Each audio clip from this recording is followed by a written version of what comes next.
என்ன பண்றாரு, நான் சொன்னேன் இல்லையா, முருகன் வந்து எல்லா இடத்துல இருந்தும் அபிஷேக நீரெல்லாம் கொண்டு வர சொன்னார் அப்படின்னு சொல்லிட்டுன்னு. இவர் போய் அபிஷேக நீரெல்லாம் கொண்டு வந்து முருகனுக்கு அபிஷேகம் எல்லாம் பண்ணினார். அப்படி இப்ப முருகன் ஏன் இதை சொன்னாருன்னு இப்ப நமக்குள்ள ஓடுறது இல்லையா? ஏன் சொன்னார்னா, ஒவ்வொரு மலையிலும் சித்தர்கள் வாழ்ந்து கொண்டிருக்கிறார்கள். நம்ம கண்ணுக்கு தெரியாது, எங்க போனாலும் ஒரு ஒரு சித்தர் கண்ணுக்கு தெரியாம தான் அவங்க இருப்பாங்க. சித்தர்கள், சிரஞ்சீவிகள் எல்லாருமே கண்ணுக்கு தெரியாம. அகஸ்தியர் பெரிய சித்தர், அகஸ்தியர்னு நினைச்சா இங்க பறந்து வந்துடுவார். சின்ன குருமுனி, சின்னவர், அவர் வந்துடுவார். அவர் அப்படிப்பட்ட சித்தர்கள் கிட்ட இருந்து இவருக்கு ஆசீர்வாதம் கிடைக்க வேண்டும் என்று முருகன் நினைத்தான். அந்த சித்தர்கள் சில தங்களுடைய யோக பயிற்சிகளை எல்லாம் அந்த வெள்ளியங்கிரி மலைக்கு போகும்போது அங்க உள்ள சித்தர், பொதிகை மலைக்கு போன போது அங்க உள்ள சித்தர், இப்படி ஒவ்வொரு மலையிலும் ஒவ்வொரு சித்தர்கள் அவருக்கு என்ன கொடுக்கிறார்கள்? யோகங்களை கொடுக்கிறார்கள், சித்த யோகங்களை கொடுக்கிறார்கள், மந்திரங்களை கொடுக்கிறார்கள். அவரை அறியாமலேயே அவருக்குள் எல்லாமே ஐக்கியமாகி விடுகிறது. அவர் ஒரு தடவை விபூதியை எடுத்து கொடுத்தார் அப்படின்னு சொன்னா, நம்ம இப்ப ஒரு காய்ச்சல்னு போறோம், டாக்டர்கிட்ட போக வேண்டாம், இப்படி கையில சச்சிதானந்தம் அப்படின்னு சொல்லிட்டு அந்த கையில அப்படி கொடுப்பாராம், சரவணபவா அப்படின்னு பாராம், அந்த வியாதி அந்த காய்ச்சலே காணாம போயிடும். அந்த அளவுக்கு அவர்கிட்ட பவர் இருந்தது, சித்தர்களோட கொடுத்த பவர். இதுக்காக தான் முருகன் என்ன சொன்னாரு, எல்லா இடத்துல இருந்தும் தண்ணி எடுத்துட்டு கொண்டு வந்தாரு. கடவுள் அனுகிரகம் பண்ணணும்னு நினைச்சுட்டான்னு வச்சுக்கோங்க, யாருனாலையும் தடுக்க முடியாது. சொல்றான், செய்யறான். அருணாச்சலம் சொல்றானா? அந்த மாதிரி இவர் வந்து கடவுளோட அனுகிரகத்துக்கு பாத்திரமாகிறாரு. எப்படி பாத்திரமாகிறாரு? யார் மூலமா பாத்திரமாகிறாரு? திருப்புகழ பாடி பாடி கடவுளோட அனுகிரகத்துக்கு பாத்திரமாகிறார். அப்ப ஒரு குரு மூலமாக கடவுளின் அனுகிரகம். குரு யாருன்னு இவர் பார்த்ததில்லை, ஆனால் குரு எழுதிய திருப்புகழை பாடியதால் இவருக்கு குருவுடைய அருள் கிடைத்து கடவுளுடைய அருளும் கிடைத்து விட்டது. இப்ப இங்க இருந்து அவர் எங்க போறார்? வள்ளிமலைக்கு போறார். எங்க போறார்? வள்ளிமலை. எப்படி கேட்டு கேட்டு கேட்டு கேட்டு வள்ளிமலை போயிடுறார். இந்த வள்ளிமலைக்கு போனா, வள்ளிமலைங்கிறது எங்க இருக்கு தெரியுமா? வள்ளிமலை. இப்ப யாருக்காவது தெரிஞ்சிருக்கா? இப்ப நான் யாரை பத்தி பேசுறேன் அப்படின்னு? சரி, ரொம்ப சந்தோஷம், ரொம்ப நல்லது. ஏன்னா நான் கரெக்டா தான் டாபிக் எடுத்திருக்கேன். வள்ளிமலை தெரிஞ்சுக்க வேண்டிய விஷயம், இது ரொம்ப தெரிஞ்சுக்க வேண்டிய விஷயம். இந்த சச்சிதானந்த சுவாமிகள் நேரா வள்ளிமலைக்கு போறார். இந்த வள்ளிமலைக்கு அங்க போயிட்டு அங்க உட்கார்றாரு. யார் வரா? ஒரு குட்டியா ஒரு பொண்ணு வரா. யார் வரா? குட்டியா ஒரு பொண்ணு வரா. அந்த பொண்ணு அங்க வந்து பாடு. வள்ளிமலையில தான் வள்ளி அவதரித்தது. முருகனின் வள்ளி, இச்சாசக்தியான வள்ளி, ராஜாவுக்கு மகளாக பிறந்து அவதரித்த தலம் வள்ளிமலை. வள்ளிமலையில ஒரு சுனை இருக்கு. ஸோ நாங்கள் வேடர்கள்லாம் இருப்பாங்க இல்லையா, வேடர்களுக்கு பிறந்தவங்க அப்படின்னு சொல்லிட்டு அந்த சுனையில வந்து, அந்த சுனையில இன்னைக்கு வரைக்கும் சூரிய வெளிச்சமே பட்டது இல்லையா. இன்னைக்கு வேணாலும் போய் பார்க்கலாம் நீங்க. இந்த சுனையில இன்னைக்கு வரைக்கும் சூரிய வெளிச்சம் ஒன்றுல படலைன்னு சொன்னா அது கெட்டு போயிடும் இல்லையா.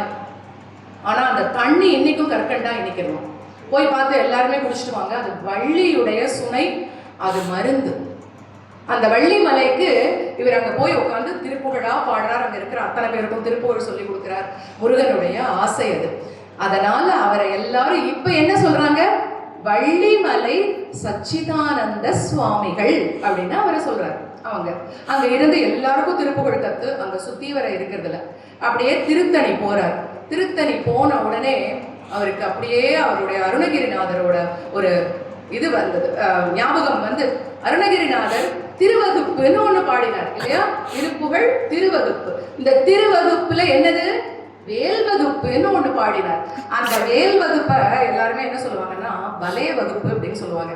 பலே வகுப்பு அப்படின்னா பால ஆரம்பிச்சு லேல முடியும். பாலை வந்து இப்ப தானே சொன்னேன் நான், சந்தத்துக்கு பருத்த முறை சிறுத்த இடை வெளுத்தனவை கருத்த குழல் சிவத்த இதழ் மரச்சிறுமி விழிக்க நிகராகும் பால ஆரம்பிக்கும். முடிக்கும் போது திருத்தணியில் உதித்தருளும் ஒருத்தன் மலை விருத்தன் எனது உலத்தில் ஒரு கருத்தன் மயில் நடத்து புகன் வேலே, லேல முடியும். அதனால அதுக்கு பேரு எல்லாருமே சும்மா சாதாரணமா சொல்லுவாங்களாம் பலே வகுப்பு அப்படின்னு. முருகனுடைய வேல் வகுப்பை அருணகிரிநாதர் பாடியது இவருக்கு ஞாபகம் வந்தது.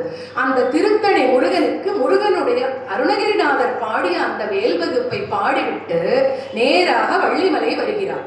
இந்த வள்ளிமலையில வந்ததுக்கு அப்புறமா அவருக்கு தோன்றது, ஜனவரி மாசம் 1ஆம் தேதி வருது. இப்ப எந்த டேட்ல இருக்காருன்னா 1917 இருக்கும். எப்ப பிறந்தாரு? 1870. இப்ப எதுல இருக்கோம் நம்ம? 1917.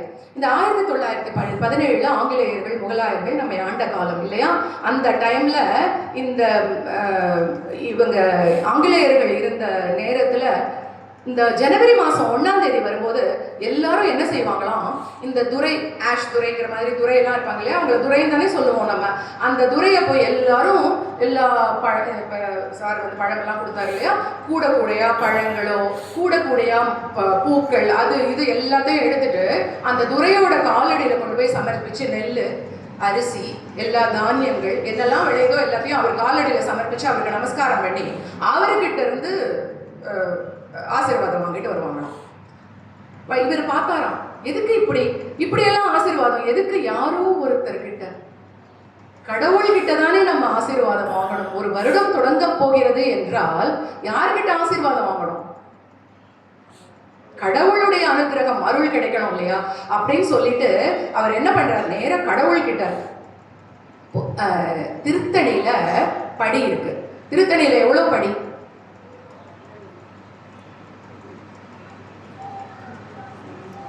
ஒரு வருஷத்துக்கு எவ்வளவு நாள்? அவ்வளவு படி திருத்தணி. ஒரு நாளைக்கு ஒரு படிக்கு ஒரு திருப்புகழ், 365 திருப்புகழை பாடி அந்த ஜனவரி மாசம் எல்லாரையும் ஒண்ணு சேர்த்தி படி பூஜை அப்படிங்கிறத அவர் கொண்டு வந்தார் திருத்தணியில. ஒவ்வொரு தடவையும் ஒரு படிக்கு ஒரு திருப்புகழ், இன்னொரு படிக்கு இன்னொரு திருப்புகழ் பூஜை, அந்த படிக்கு இன்னொரு படிக்கு. ஒவ்வொரு நாளும் நமக்கு தெய்வம் நாள் என் செய்யும்.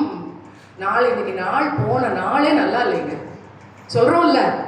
அப்ப அந்த நாளும் ஒரு கடவுள், நாளுங்கிறது ஒரு தேவதை இல்லையா? அந்த நாள்ல ஒரு நட்சத்திரம் இருக்கு, ஹோரே இருக்கு, எவ்வளவு இருக்கு அந்த ஒரு நாளைக்குள்ள. அந்த ஒரு நாள் ஒரு படியாக திருத்தணியில் இருக்கிறது. அந்த ஒவ்வொரு படிக்கும் திருத்தணியில பூஜை பண்றாரு. பூஜை பண்ணி எல்லாம் பண்ணி இன்னைக்கு வரைக்கும் நடக்கிறது. இப்பவும் நீங்க எல்லாரும் இந்த ஜனவரி 1ஆம் தேதி மறுபடியும் வரும், என்ன ஒரு 2 மாசம் இருக்கா? இந்த ஜனவரி 1ஆம் தேதி முடிஞ்சவங்க எல்லாரும் வள்ளிமலைக்கு போங்க. வள்ளிமலையில இந்த படி பூஜையை கண்கொள்ளா காட்சி பார்க்கறது, அவர் அப்படி ஏற்படுத்தி வைத்த விழா இன்று வரைக்கும் கிடைக்கிறது. சரி, அதை விடலாம். இப்ப அந்த இதெல்லாத்தையும் முடிச்சுட்டு அந்த படி பூஜையை ஏற்பாடு பண்றாரு. அங்க இருக்கிற எல்லாருக்குமே சொல்லி கொடுக்குறாரு. இந்த வள்ளிமலையில ஒரு நாள் உட்கார்ந்துருக்காரு. இந்த வள்ளிமலையில ஒரு நாள் உட்கார்ந்துருக்கும் போது என்ன சொல்றாரு, எனக்கு நான் இந்த ஒருத்தர் வந்து அங்க வந்துட்டு, நான் யார் தெரியுமா அப்படின்னு கேட்கிறேன் இவர்கிட்ட. யாருகிட்ட? சுவாமிகள் கிட்ட. யாரப்பா? நான் தான் முருகன் அப்படிங்கிற. முருகனை பத்தி தெரியாது இவருக்கு. யாருகிட்ட? அங்க வந்து நான் தான் முருகன். என்னப்பா இப்படி சொல்ற, நீ எப்படி முருகன் அப்படின்னு. நான் தான் இந்த திரிலோகத்துக்கும் அதிபதி, நான் தான் முருகன் அப்படின்னு சொல்லிட்டு தன்னோட சக்தியால சும்மாவாவது இப்படி கையை காமிச்சு இப்படி ஒரு இதை காமிச்சு நான் தான் ஒரு முருகன் அப்படின்னு சொல்லிட்டுன்னு அங்கிருந்து ஒரு மயிலை பிடிச்சிட்டு வந்து மயிலை வச்சு நான் தான் முருகன் அப்படின்னு சொன்னான். ரொம்ப இவரை வந்து டிஸ்டர்ப் பண்ணிட்டே இருந்தான். நீ இனிமே என்னதான் வணங்கணும், இனிமே என்ன பத்தி தான் பாடணும், இனிமே என் பேரை சொல்லி தான் கூப்பிடணும், எனக்கும் ஒரு பெயர் இருக்கு அப்படியே சொல்லி சொல்லி சொல்லி ரொம்ப தொந்தரவு. இவர் பார்த்தார், முடியவே இல்லை. இவர் உட்கார்ந்து திருப்புகழ் பாடிட்டு இருக்கும்போது அங்கிருந்து வந்து அந்த பூஜைக்குள்ள சாமான்கள்லாம் தட்டி விடுறது, இதெல்லாம் நீ ஏன் என்னை பத்தி பாடலை அப்படி ஒரு மந்திரவாதி. இந்த மந்திரவாதி என்ன பண்றான், இந்த ஆதிசங்கரர் மேல ஒரு இதை மந்திரம் ஏவி விட்ட மாதிரி ஏவி விடுறதுக்கு பார்க்குறான். இப்ப இவருக்கு புரிஞ்சுடும், வள்ளிமலை சுவாமிகளுக்கு புரிஞ்சுடும். இப்ப நான் சும்மா இருக்கக்கூடாது, இப்ப நான் ஏதாவது பண்ணியே ஆகணும் அப்படின்னு சொல்லிட்டு அவர் என்ன செய்யறாரு, இந்த வேல் வகுப்பு இருக்கு இல்லையா, இந்த அருணகிரிநாதர் எழுதிய வேல் வகுப்பை அருணகிரிநாதர் எழுதிய வேல் வகுப்பு 16 வரிகள். இந்த 16 வரிகள் வேல் வகுப்பு என்ன செய்யறாருன்னா, வேலை மாத்தி மாத்தி மாத்தி பாடுறாரு. அந்த பாட்டுக்களை 4 பிரித்து 64 வரிகளாக பாடுகிறார். அப்படி 64 வரிகளாக பாடும்போது அதை எப்படி பாடுறதுன்னு அப்புறம் சொல்றேன். நான் எப்படி பாடுறாருன்னு மட்டும் தெரிஞ்சுக்கலாம். இப்ப ஏன் பாடுறாரு? 64 வரிகளாக பாடுறார். இப்படி 64 வரிகளாக பாடிய பிறகு என்ன ஆகுதுன்னா, அந்த மந்திரவாதிக்கு, அந்த மந்திரவாதி அவரு தான் முருகன் சொல்லிக்கிறாரு, அவரு அந்த மந்திரத்தை ஏவறதுக்கு முன்னாடி இந்த மந்திரம், இவர் 64 வரிகள் சொன்ன மந்திரம் இருக்கு இல்லையா, அது போய் எங்க அடிச்சது? அந்த மந்திரவாதியை அந்த அடிச்சதுல அவருக்கு உடம்பெல்லாம் எரிய ஆரம்பிச்சது.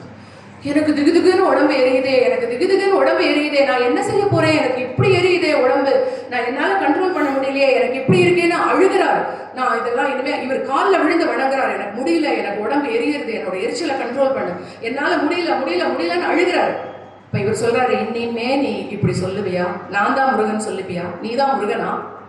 இல்லை இல்லை இல்லை இல்லை, நான் வந்து ஒரு மந்திரவாதி, என்னோட மந்திர சக்தியால் உங்களை மாற்றலான்னு பார்த்தேன், எல்லாரும் என்ன வணங்கணும்னு சொல்லிட்டு இதுக்காக இப்படி பண்ணினேன், இனிமே பண்ண மாட்டேன்னு சொல்லு. பண்ண மாட்டேன்னு சொன்னதுக்கு அப்புறமா அவர் முருகனுக்காக பூஜைக்கு வைத்திருந்த பாலை எடுத்து இவர் மேல் தெளித்து அவரை சாந்தப்படுத்தி அந்த எரிதலை குறைச்சாராம்.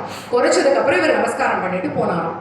அப்ப இந்த வேல் வகுப்பை, அந்த வேலின் வரிகளை மாற்றி மாற்றி மாற்றி மாற்றி பாடியதால் அதற்கு வேல்மாறல் பதிகம் என்று பெயர் வந்தது.